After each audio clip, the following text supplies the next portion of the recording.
Dites-moi, vous connaissez Rupert de la brigade criminelle? À peine. Il a été interpellé la nuit dernière. Figurez-vous qu'on l'a retrouvé à moitié nu à la station d'arrimage. Il était complètement sous. Rupert C'est assez étonnant, c'est un type de ce qu'il y a de plus collé. Oui, on dit qu'il a du mal à se remettre. Sécurité. Non, vous emballez pas, je vais tout vous expliquer.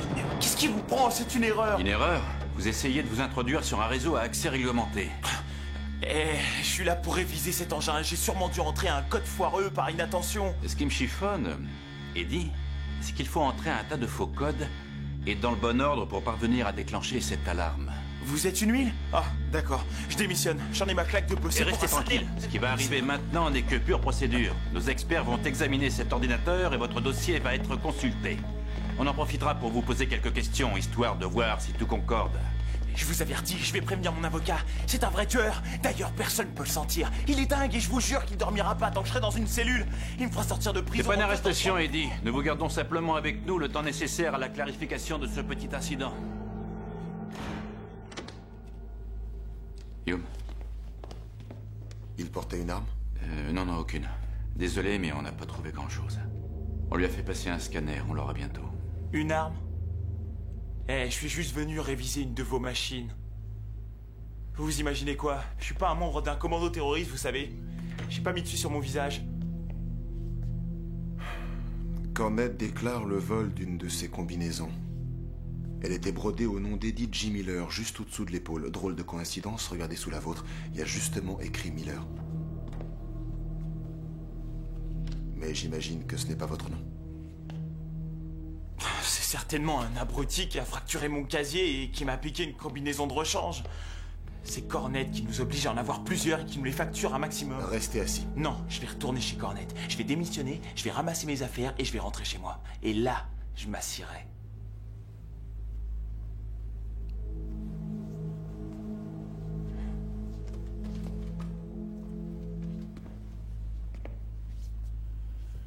Quel âge avez-vous, Eddie? Quel âge j'ai? J'ai 20 ans. 20 ans. C'est justement la peine recommandée par le tribunal du Conseil interplanétaire en cas d'intrusion criminelle sur un site informatique sécurisé. Les gars, j'ai jamais voulu faire un truc pareil. À vous de nous convaincre. On n'avait pas prévu ce genre d'incident. En fait, je suis étudiant à l'université en 2e année et je m'appelle Trent Teagarton. Je fais de l'informatique et avec des copains, on a parié qu'il devait exister un moyen de pénétrer dans le CPB et d'avoir accès à son maître réseau. Vraiment? C'est bien, alors vous avez gagné votre pari. Seulement j'ai une question. Vous auriez pu vous déconnecter avant que l'alarme ne se mette en route. Si ce n'était qu'un jeu, pourquoi vous êtes-vous éternisé dans le système? Il y a eu si drôle de trucs qui m'ont empêché de sortir. De quelle manière? Quand on a réussi à obtenir un accès, on a normalement eu une entière liberté d'action. En l'occurrence, c'est pas du tout ce qui est arrivé. J'entrais des données valables, mais je recevais des réponses bizarres. À l'écran, il y avait des crânes qui crachaient des flammes. Au début, j'ai pensé que c'était juste une mesure d'intimidation. Alors, au bout d'1 heure, j'ai brouillé les pistes, je voulais interrompre la connexion. Mais ces foutus crânes me lâchaient pas d'une semelle. Quoi que j'essaie de faire, le programme de sécurité me bloquait systématiquement. Non, c'est vraiment au poil votre truc. J'ai jamais rien vu d'aussi impressionnant. Vous n'êtes pas dépourvu d'imagination, mais votre récit n'est hélas que pure invention. Notre réseau n'est pas équipé de telle sécurité. J'ai l'impression que c'est vous qui avez introduit un virus dans le système, Eddie. Et si l'enquête confirme ces doutes, vous risquez de passer vos plus belles années en cellule.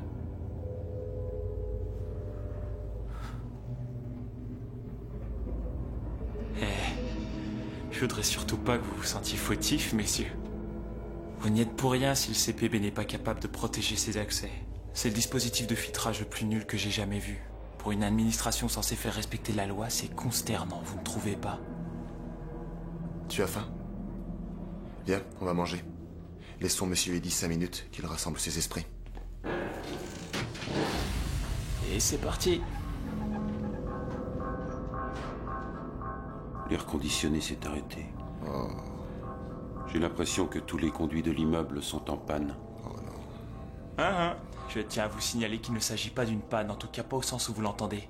J'ai arrêté le générateur d'air conditionné. Ça me servira d'échauffement. J'éteins la ventilation, c'est un échauffement. C'est plutôt marrant ça, non? Ça devient oppressant. Je parle de la chaleur.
Nous sommes en train de faire évaluer l'étendue des dommages. Bien. Il nous faut des réponses, lieutenant. Pour l'heure, le plus préoccupant, c'est le maître réseau. Regardez, je Bien ne peux sûr, plus rien monsieur. sortir. L'unité centrale est atteinte. Nous nous employons à éclaircir tout cela. Le réseau informatique, médical et nos communications auxiliaires Que devront être... risque-t-il? Et par quoi sont-ils protégés? Une paroi coupe-feu. Parfait. Je vous confie le contrôle des opérations, lieutenant. Mais je le reprendrai dès que je jugerai ça utile.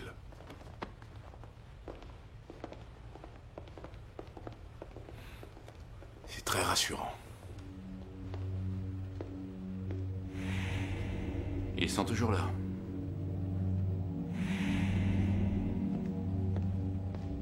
Si vous nous aidez à supprimer chacun des programmes pirates que vous avez introduits, le tribunal tiendra compte de votre coopération. J'ai pas l'intention de coopérer, désolé. Dites-nous quels sont les systèmes susceptibles d'être affectés et quelles manipulations vous avez opérées. La loi vous enjoint à atténuer les dégâts qui vous sont imputables. Si l'intégrité d'une personne physique ou morale est menacée, je vous encourage à nous en faire part.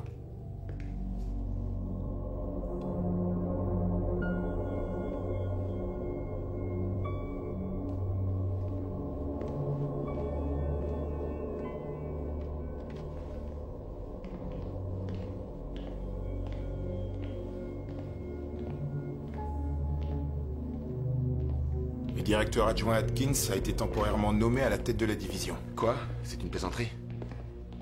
Atkins est un bureaucrate, il ne peut pas diriger un groupe d'intervention. C'est le plus gradé d'entre nous. Où on en est avec l'étudiant? Il semble qu'il ait entré des programmes pirates dans notre système informatique. Et qu'est-ce que vous savez à son sujet? Rien du tout. Il nous a donné plusieurs versions contradictoires, il n'a pas encore présenté de revendications. Peut-être même qu'il n'en a pas. Il s'est introduit au CPB, a réussi à se faufiler dans un réseau soi-disant protégé et à le pirater sans raison. Sans raison apparente. Je ne prendrai aucun risque. Il vaut mieux faire procéder à une évacuation partielle de l'immeuble. Continuez à interroger ce garçon. Voyez s'il n'a rien préparé de plus vicieux. Je dois retrouver ma femme et ma fille à 17h.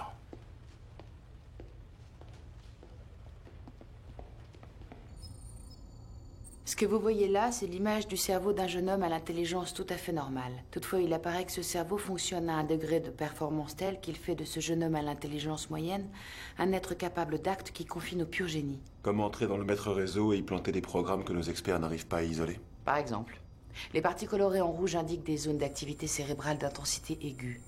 Activité qui, si elle est prolongée, peut causer aux cellules nerveuses des dégâts irrémédiables. Les parties jaunes figurent les zones déjà très endommagées. On a volontairement stimulé ses fonctions cérébrales. Tu penses qu'il aurait pu se droguer? On peut l'imaginer. Donc il est possible qu'il ne soit déjà plus la même personne. Il adopte des comportements inégaux. Ça, c'est l'effet type du cas d'augmentation artificielle des performances mentales. Tant que le processus n'aura pas pris fin de manière naturelle ou non, le sujet va devenir de plus en plus instable. Y a-t-il un risque pour sa santé? Bien sûr. Ça peut finir par provoquer une rupture d'anévrisme ou une attaque. Si on réussit à le convaincre qu'il est en danger de mort, on peut sauver ce jeune homme.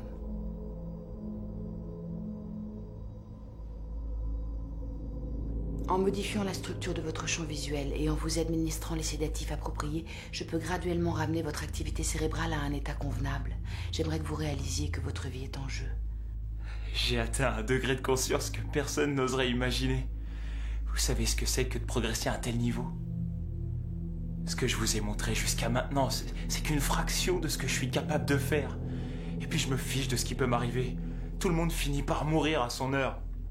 Là, j'arrive pour la première fois de ma vie à tout comprendre. Je vois ce que vous ignorez. Eddie, la prise de drogue altère les perceptions et favorise une sensation très artificielle de bien-être. Les charmes de la drogue sont souvent fatales. La drogue? La loi contraint chaque détenu à se soumettre à un examen de dépistage au scanner. Et le vôtre a révélé une activité cérébrale excessive. Vous m'avez fait passer une batterie de tests médicaux, mais sans déceler aucune trace de drogue. Laissez-nous vous faire une prise de sang et nous en aurons confirmation. Et si je refuse? J'ai une procuration. Cela dit, si vous ne prenez pas de drogue, on en aura la preuve.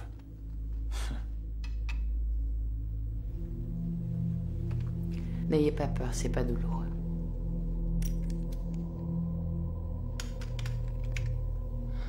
Ça, c'est le prélèvement. Parfait. Rien ne sera plus jamais parfait, docteur.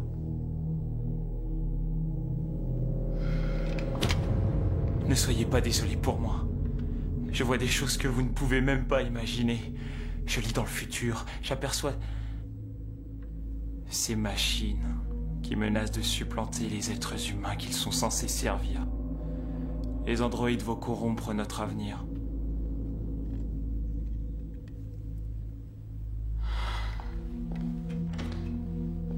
Oui, c'est très... C'est tout à fait intéressant, Eddie. Mais il faut bien avouer que ce n'est pas très clair pour tout le monde. Alors écoutez bien parce que je vais vous dire la vérité.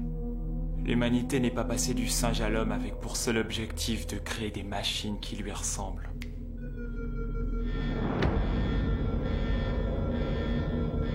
Là, vous me prenez plus au sérieux.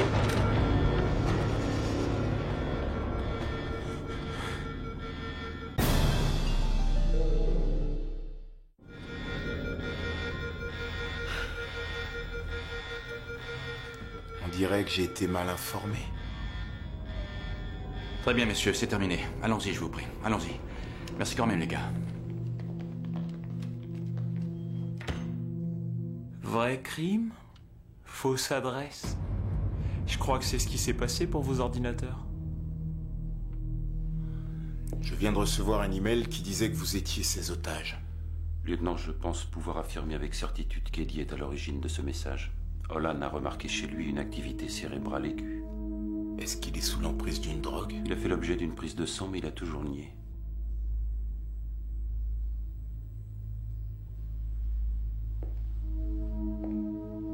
Lieutenant?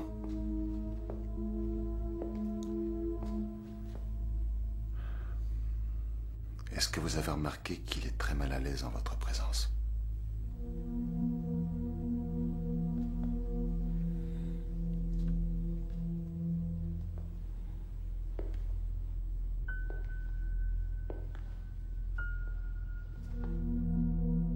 Est-ce que ma présence vous trouble? Non. Et la mienne, est-ce qu'elle vous trouble? Oui. Oui, beaucoup.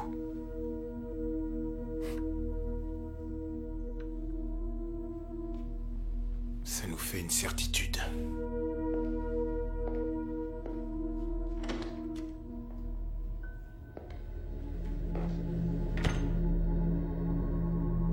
J'ai une question, Eddie. Je peux vous tutoyer?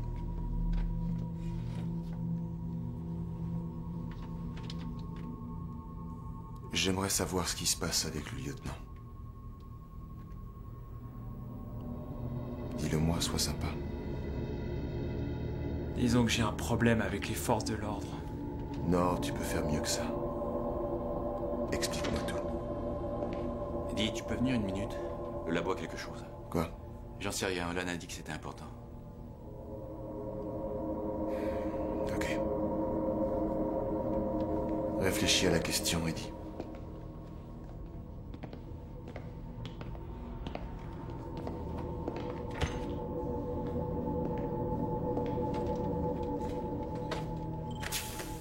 Que donnent les analyses? Aucune trace de prise de drogue, mais j'ai trouvé quelque chose de plus intéressant. Est-ce que vous avez déjà entendu parler de la première vague? Oui, c'est une tentative d'amélioration du code génétique humain qui s'est mal terminée. 150 enfants ont été mis au monde.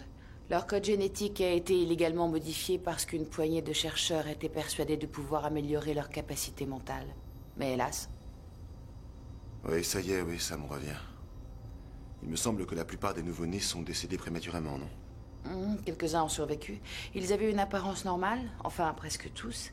Et pourtant, à quelques exceptions près, ils sont devenus très instables.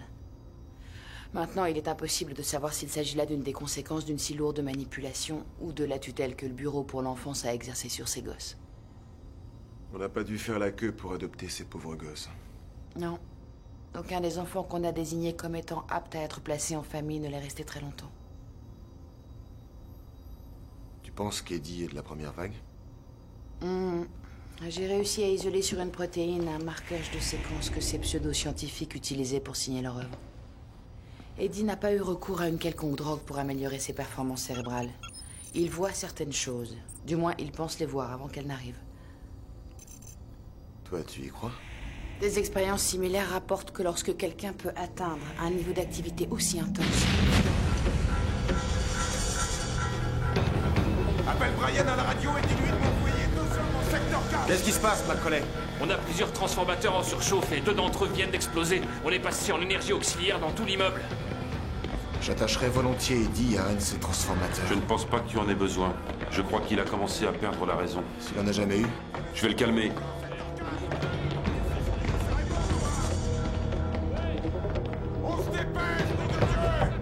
La sécurité numérique va compenser les dégâts que le détenu a occasionnés.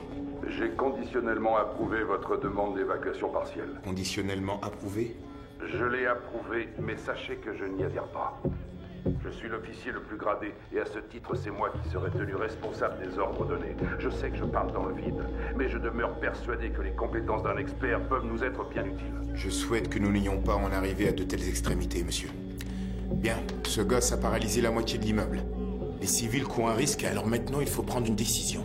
J'ai 2 nouvelles. La mauvaise, c'est que les transformateurs sont hors service, et la bonne, c'est qu'on connaît l'histoire du gamin. Alors faites-le parler. William Melmoth. Grâce au ciel, Phil est un ami personnel de mon beau-frère. Pouvez-vous répéter son nom? Dr Melmoth. C'est un ancien professeur de psychologie et un expert du comportement. Il est peut-être prématuré d'employer un homme de cette stature. Le prisonnier pourrait se faire une idée exagérée de son importance. J'y suis très décidé. Quand j'aurai briefé Bill, nous nous retrouverons dans vos locaux et nous ferons le point. Faites-moi retranscrire les entretiens que vous avez eus avec le détenu et faites-les parvenir à mon bureau que le docteur Melmoth puisse les analyser. C'est entendu. Puisque votre labo m'a identifié comme étant de la première vague, je suppose que vous éprouvez un sentiment de satisfaction. Faire des progrès, c'est très revigorant. Il nous a été confirmé que vous n'aviez utilisé aucune drogue pour améliorer vos capacités cérébrales. Aucune. Je déplore en général l'usage de tout produit susceptible d'altérer l'humeur.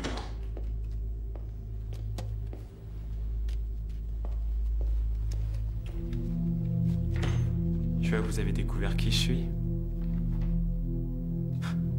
Matricule 112. Vous voyez pourquoi un patronyme ne signifie rien pour un homme qui a l'habitude d'être appelé par un numéro. Oh, c'est émouvant, non? Tu as vécu dans de nombreux foyers jusqu'à 12 ans. Et pendant cette période, il apparaît que tu as été placé dans une demi-douzaine de familles. Par de bons travailleurs sociaux écrasés par la culpabilité.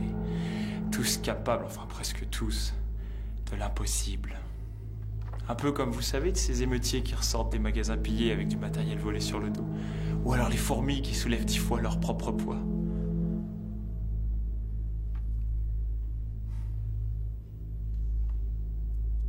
C'est ces gens-là qui essayaient de me trouver le meilleur environnement familial.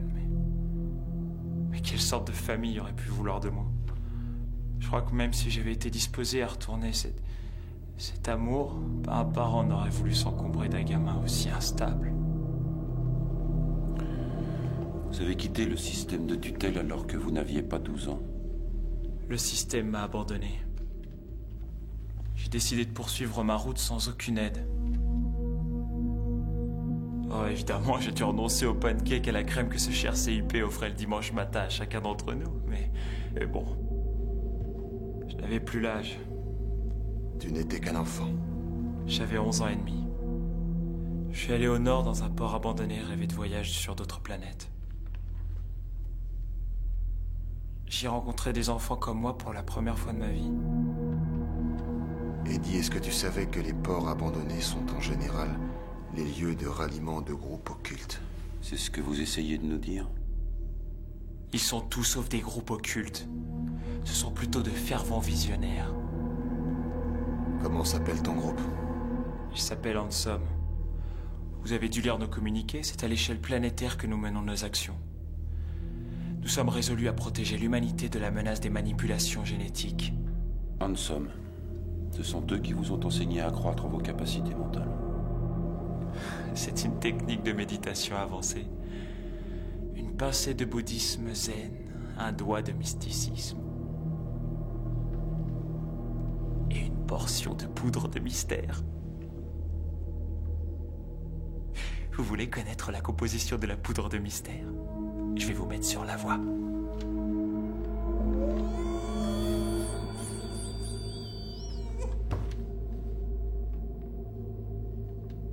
Un son que seuls les chiens perçoivent. Je dirais que l'élément mystère de votre technique est l'usage de très hautes fréquences. Mais les ultrafréquences sont très connues, Eddie. On les utilise pour altérer l'état de conscience. C'est excellent. Ton statut d'enfant de la première vague a dû te rendre populaire auprès de tes amis. C'est exactement le cœur de notre combat. Nous pensons que l'ADN est l'élément sacré qu'on ne doit en aucun cas triturer. C'est au génome humain qu'Handsome se reporte. Le premier code. Le seul code que l'humanité puisse accepter est le premier code. Car le sage et l'homme pieux ne respecteront que le code vital. Aucune vie ne doit être si elle n'est issue du code. Autrement dit, toute forme de machine intelligente, même les placements androïdes, est une abomination pour vous. Pour Handsome, c'est exact. Est-ce que c'est ton point de vue, androïde?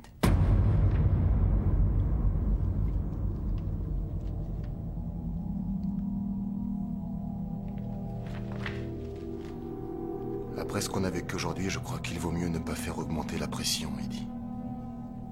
Pour l'instant, faisons avec nos différences. Ouais. Et si je passais le reste de ma vie dans une cellule, elle serait capitonnée? Ça serait très indiqué, non? Il y a plein d'enfants de la première vague, s'ils sont encore en vie, qui...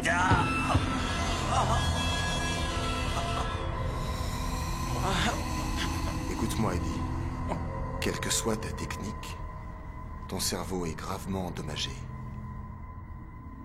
Le scanner a montré combien tu es déjà atteint. Nous avons les moyens de prévenir des dégâts plus importants, Eddie. Nous pouvons ralentir vos fonctions cérébrales. Le labo possède des instruments qui soulageraient cette douleur dans ta tête. C'est à toi de décider, Eddie. Vous ignorez de quoi vous parlez? Vous savez ce qui va arriver maintenant? Non. Aucune idée. Mais je suis prêt à t'écouter. Et je suis prêt à accéder à une de tes demandes. Quoi, une demande? Dis ce que tu voudras.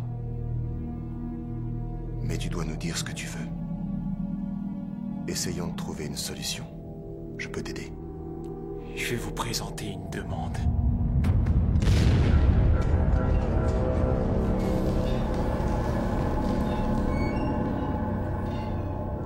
Ce bruit ne vous rappelle pas celui de l'explosion d'un transformateur?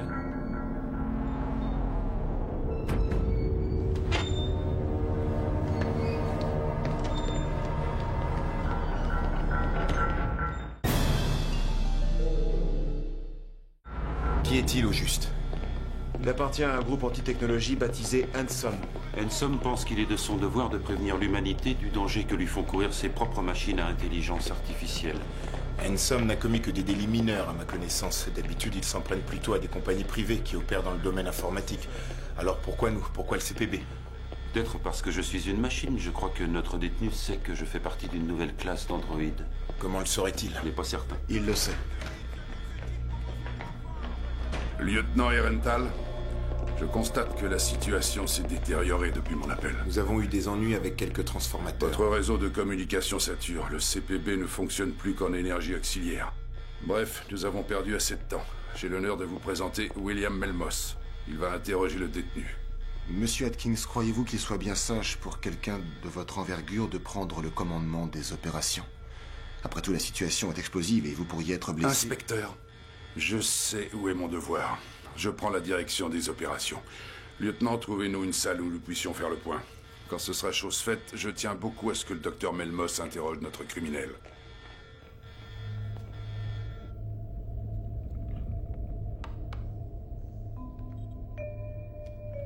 Voilà. Donc cette agressivité dont vous êtes habité n'est que la résultante psychologique d'un mécanisme qu'on appelle transfert. C'est fou, c'est tellement élémentaire que j'ai failli l'oublier.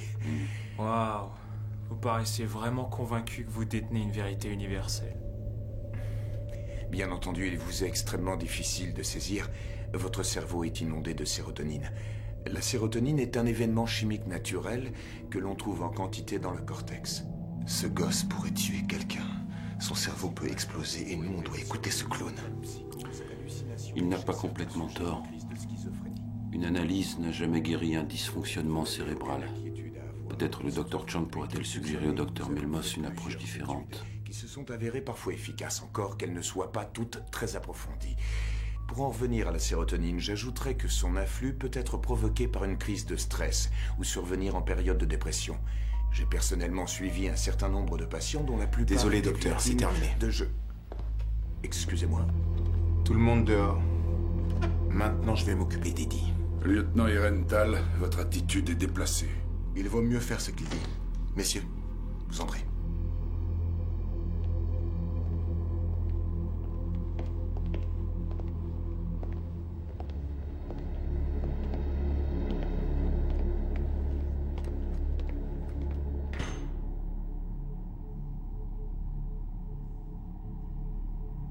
C'est le plus récent des scanners d'Eddie.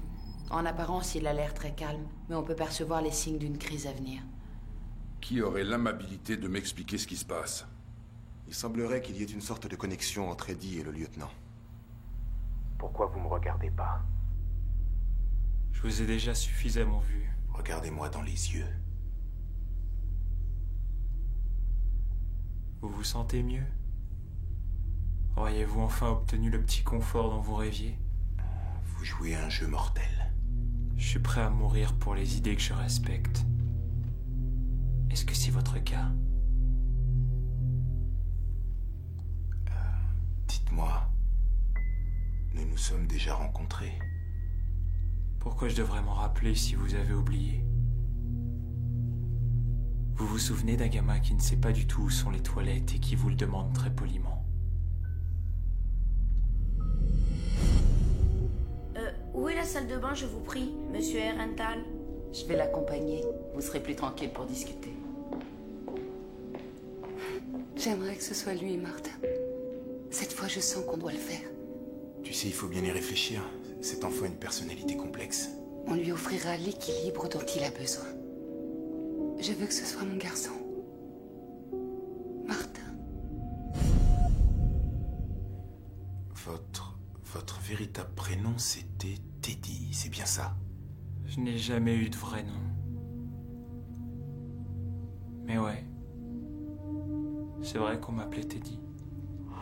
Ma femme et moi avons failli vous adopter. Je l'ai su. Vous avez incendié votre chambre commune le jour de notre dernière visite. J'étais tellement bouleversé. Je n'avais pas reçu ce genre d'affection auparavant. J'étais effrayé. Je l'ai fait et du coup, il n'y avait aucun risque que je souffre encore.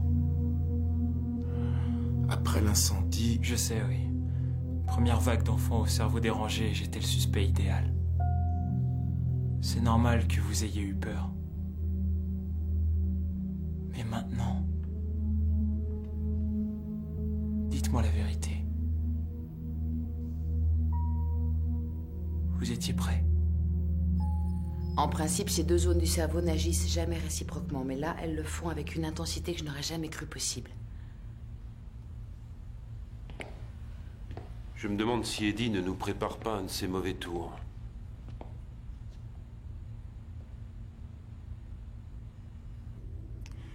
Ils ne nous ont rien dit. On ignorait que vous étiez une première vague. Votre dossier était scellé. On savait seulement qu'à votre âge, vous aviez aussi peu de chances d'être adopté que plus vieux. On savait que vous étiez perturbé. Je suis toujours perturbé.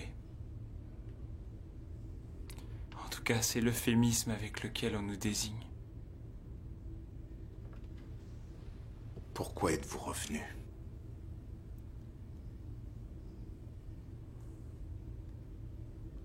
Handsome était un prétexte pour moi. Je suis venu parce que je voulais vous revoir. Vous et votre magnifique femme. Ma femme?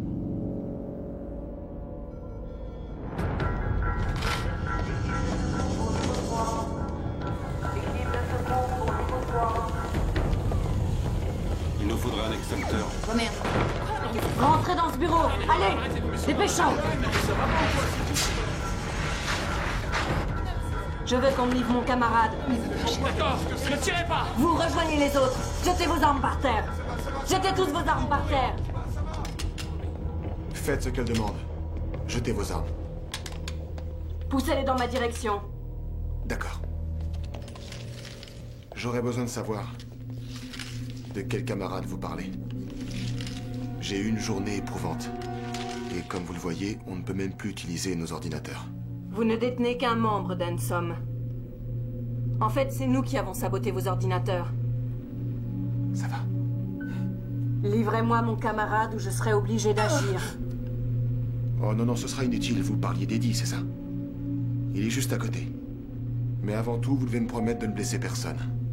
Et alors seulement je vous l'amènerai. Ok? Allez le chercher. Faites vite.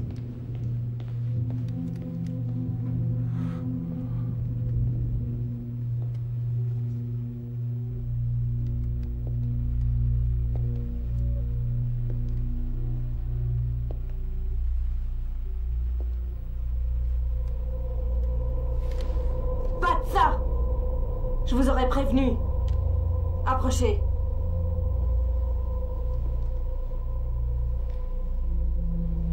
Jetez votre arme par terre à côté des autres. Dépêchons! Elena? Tara? Vous allez bien? Tara? N'aie pas peur, chérie. Ça sera bientôt terminé. Laissez-les partir. Vous voulez un otage? Prenez-moi. Et seulement après on discutera. Vous perdez du temps. Je crois qu'il va falloir vous prouver que mes intentions sont on ne peut plus sérieuses. Vous, à genoux. En vitesse. Vous n'avez pas besoin de faire ça. Nous connaissons votre détermination. Poussez-vous du champ. Poussez-vous! Baissez la tête et préparez-vous à mourir. Votre histoire ne concerne en rien cet homme, ni aucun autre. Elle ne concerne que moi. Alors vous mourrez le premier. Non! Arrête ça, Newt.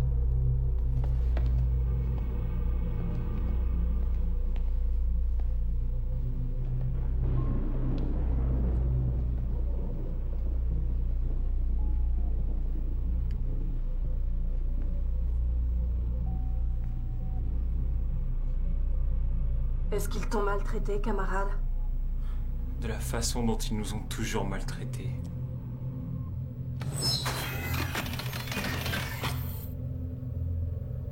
Et tout ça sera bientôt fini.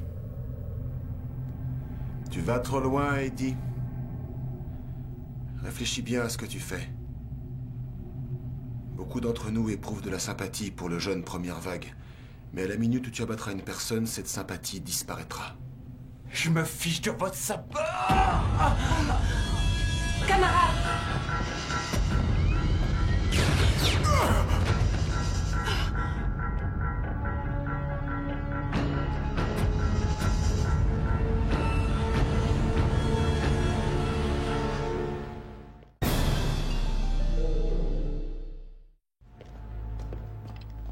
Laissez-le là.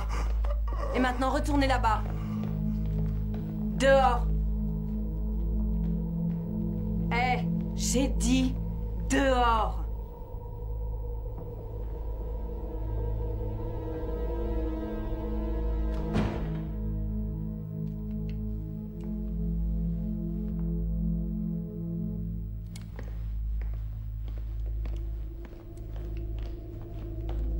Vous aviez raison. On est allé trop loin, inspecteur. Pas encore. Tu peux tout arrêter avant qu'il soit trop tard, Eddie. Vous n'avez qu'à libérer ces gens. C'est vrai. Maintenant que vous avez votre camarade, vous pouvez libérer les otages. C'est bien ce que vous aviez promis de faire. Ma parole ne signifie absolument rien. Je ne trahirai pas la mienne. Camarade. Cette femme et sa fille, je veux qu'elles viennent ici. Près de moi. Dépêchons. Elles sont innocentes. Eddie, vous voulez qu'on trouve un arrangement? Vous voulez punir la normalité, Eddie? Alors punissez-moi. Faites ce que vous voulez, mais dites-moi ce que vous attendez. Newt, tu te rappelles ce que je t'ai raconté? Qu'après des années de placement en foyer, après avoir eu une bonne douzaine d'occasions d'être placé dans une famille, je m'étais donné une dernière chance. Exemple typique d'asservissement mécanique que préconise l'État. Des épreuves inhumaines pour surclasser les problèmes humains. J'ai recherché l'âge auquel l'adoption a le plus de chances d'aboutir. En particulier pour les gamins qui avaient un code génétique foireux. Tu m'as raconté cette histoire plusieurs fois, camarade. Eh bien, le lieutenant et sa femme, ils étaient cette famille. Cette famille que j'aurais pu avoir. C'est impossible. Il y a des choses qu'on peut pas oublier. Mais ces gens-là représentent la pire catégorie d'êtres humains que les machines aient générée. Tu le penses, Newt? Tu le penses, camarade? Rejeter un enfant parce qu'il a été endommagé, dénaturé, détruit par la culture progressiste qu'ils ont embrassée sans en connaître les perversions, c'est abominable. Mais puisqu'ils auraient pu m'aimer, moi? Jamais. Je t'assure. Tu as souhaité venir ici et je le comprends mieux. Tu es venu régler tes comptes parce que tu savais que ses parents qui t'avaient écarté se trouvaient ici. Ça n'est pas nous qui l'avons écarté. Même après l'incendie. Ce sont les travailleurs sociaux qui vous ont éliminé des listes d'attente d'adoption.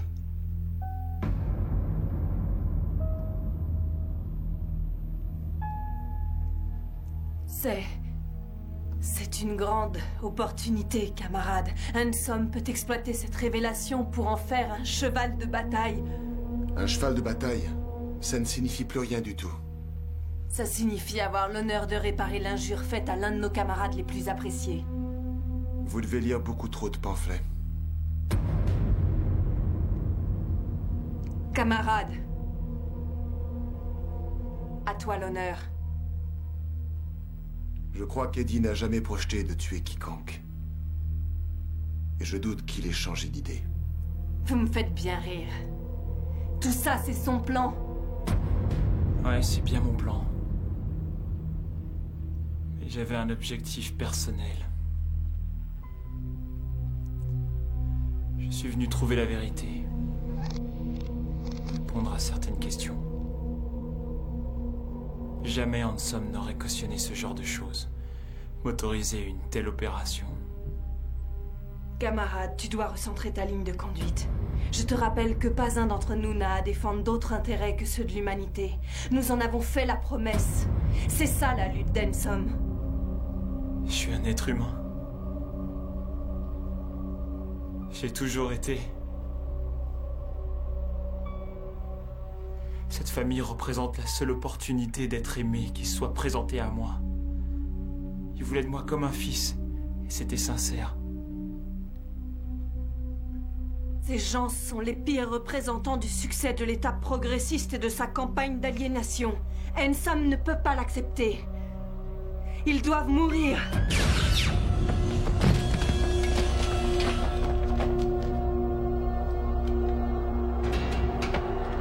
Jetez votre arme. Ah! Personne n'est blessé? Non, ça va.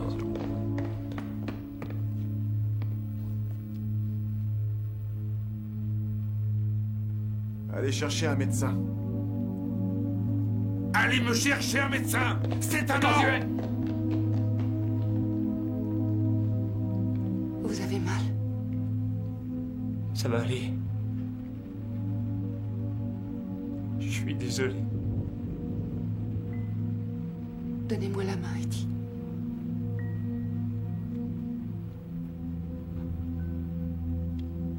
Pourquoi maman reste avec ce monsieur? Il est malade, chérie. Ta mère veut le lui faire un peu oublier.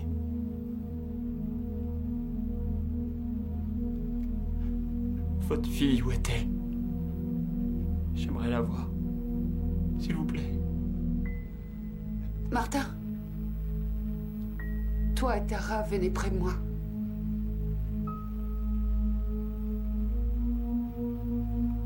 Allez. Viens, mon cœur. Tu es mignonne.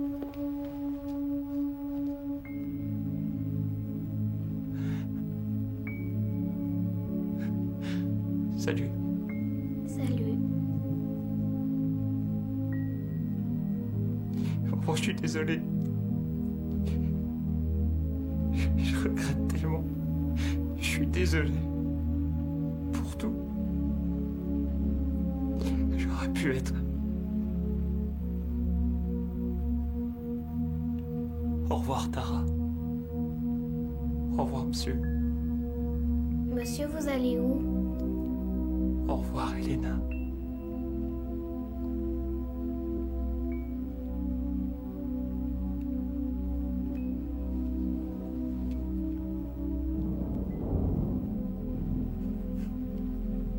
Il est parti, mon bébé.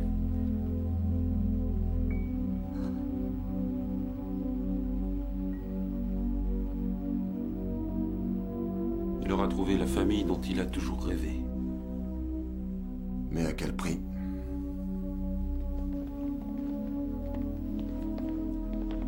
Tu crois qu'il était le dernier des premières vagues? Je l'ignore, mais en tout cas, je commence à comprendre qu'Ensom existe. Le génome humain est exceptionnel. Il mérite d'être protégé. Peut-être le faire sans déclarer la guerre aux non-humains? Je l'espère.